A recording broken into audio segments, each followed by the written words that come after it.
Buenos días, nuevamente con ustedes en Entre Líneas. Y la caída del presidente en las últimas encuestas es bastante alta, llega a 35% apenas su nivel de aprobación, una caída que viene acentuándose ya durante todo el mes y que complica un poco el nivel de credibilidad en el presidente y lo peor de todo es que no vemos mayor reacción de parte del gobierno. Aun cuando consideramos que Fernando Zavala es un buen tecnócrata, viene del sector privado, ha tenido experiencia en el Ministerio de Economía en periodos pasados, creo que en esta coyuntura, o pensamos que en esta coyuntura no es la persona adecuada para afrontar los niveles de riesgo político que se avecinan. Es hora quizás de pensar en adoptar una especie de modelo de gobierno tipo europeo, tipo anglosajón, con un jefe de Estado y un jefe de gobierno. Jefe de gobierno es aquel que ocupa la presidencia del Poder Ejecutivo, el que dirige, el que se responsabiliza de todo el Estado. Y jefe de Estado sería el representante, el que representa al país ante la nación, ante los países extranjeros, ante el pueblo, en fin. Pero para ello, si quisiéramos tener un modelo parecido al anglosajón, con un presidente de la República haciendo las funciones de un jefe de Estado y un presidente del Consejo de Ministros haciendo las funciones de jefe de gobierno, tendríamos que buscar un consenso. ¿Quién sería la persona idónea? En este caso creo que es necesario que se reúnan las fuerzas políticas para poder concertar en quién sería la persona idónea para poder llevar a cabo o ubicar a esta persona que pueda hacer estas funciones de la mejor manera. PPK podría cumplir, el presidente de la República, hacer a veces del modelo que hizo más o menos Fernando Belaúnde en su gobierno. Tenía a Ulloa dirigiendo todo el aparato estatal y él hacía las funciones de representante del país ante la nación, representante ante los países extranjeros, y se llevó el país de una manera interesante. Creo que ese modelo deberíamos pensar ya en comenzar a adoptarlo aquí en el país, dada la coyuntura y la situación y sobre todo el nivel de fuerzas políticas, cómo está estructurado luego de las elecciones. Y recordemos, el próximo año son las elecciones regionales y municipales. El clima político será mucho más complicado. Ahora lo vemos un poco tranquilo, pese al tema de Odebrecht, a las denuncias de uno y otro, los temas de prensa y todo, debido a que el Congreso está en receso, el Pleno no se está reuniendo, pero en marzo se inicia funciones. Y por tanto el nivel o el clima político va a ser diferente, va a ser más complicado. Y con unas elecciones que se avecinan en el próximo año aún más complicado, pensando que no cabe duda que los fujimoristas postularán en esas elecciones regionales y municipales y tendrán que comenzar a hacer campaña.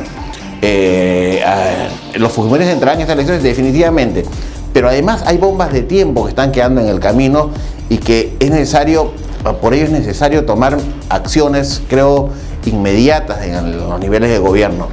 El tema de Chincheros, el aeropuerto de Chincheros está siendo bastante cuestionado. Sin embargo, el presidente se ha empecinado en que el tema vaya adelante, quizás por el temor a los conflictos sociales que puedan generarse si este gran proyecto se detiene. El otro tema es el gasoducto del sur, prácticamente detenido por el tema de corrupción. Está planteando el presidente que va a salir nuevamente a licitación con mayores ramales.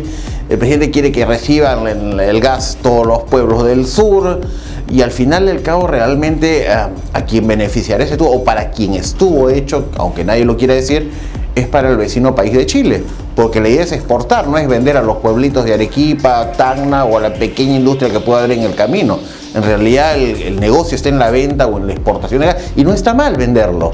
Pero si va a ser de esa manera, pues acompañemos en este gran proyecto, que Chile también se haga cargo de algo en el tema. Es como, si no estaríamos más o menos como en el caso de un servicio, que un usuario del servicio de luz, agua, teléfono o cualquiera de estos servicios, termine pagando todo el cableado desde la estación central de sus plantas hasta la puerta de la casa del vecino. Nada interesante, no nos gusta. Es prácticamente lo que estaríamos haciendo con Gasoducto del Sur.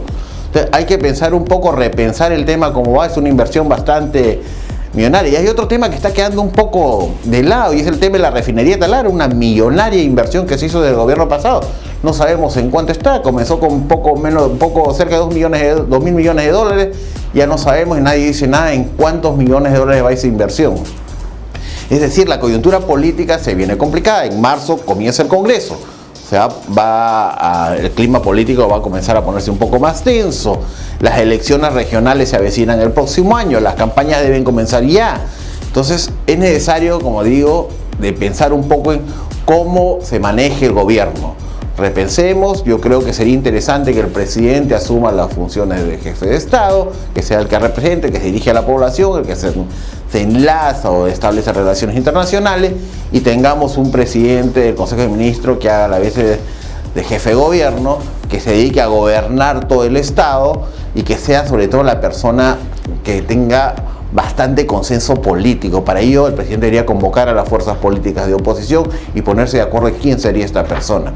Y otro tema que está rondando y es bastante delicado son los destapes, recientes destapes de supuestos pagos a periodistas a través de premios o supuestamente a través de premios en unos concursos que Odebrecht financiaba.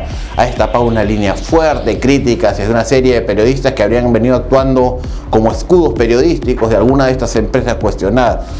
Esto hace notar que próximamente no solo tendremos una lista que esperábamos de grandes exfuncionarios, expresidentes involucrados en actos de corrupción, sino también alguna lista de periodistas que recibían pingües ganancias por debajo de la mesa para encubrir actos de corrupción o atacar a quienes iniciaban alguna línea de investigación en torno a actos de dicha naturaleza.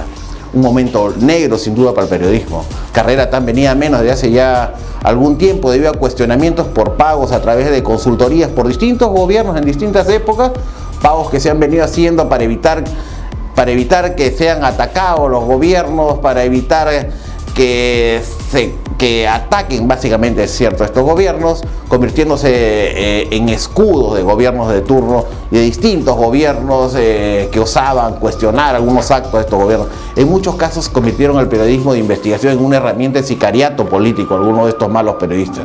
Es hora de que el periodismo recobre la prestancia e importancia que se perdió en el tiempo. Es hora de que el Colegio de Periodistas cumpla su rol también y sea más proactivo en temas de corrupción de sus agremiados.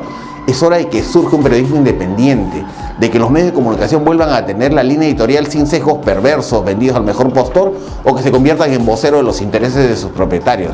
Es hora de respetar a la audiencia y que vuelva a existir un periodismo real. Es hora de que cambiemos varias cosas en el país, señores.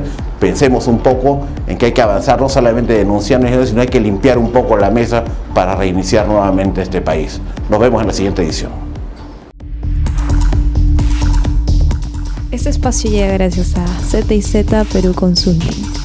Tu empresa merece decisiones informadas.